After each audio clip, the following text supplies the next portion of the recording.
tablespoon or two of oil in your pan and allow it to really heat up very well, because if you don't heat it up adequately, the cumin seeds will not burst and the flavor is not released. You'll see if I put just a couple seeds in when it's not very hot, it's not doing anything. So you really want it to get nice and hot.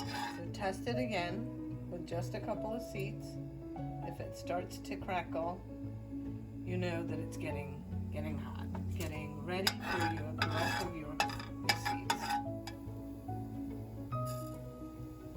See, now you can see it's starting to react and jump around. So you want to put the seeds in, watch them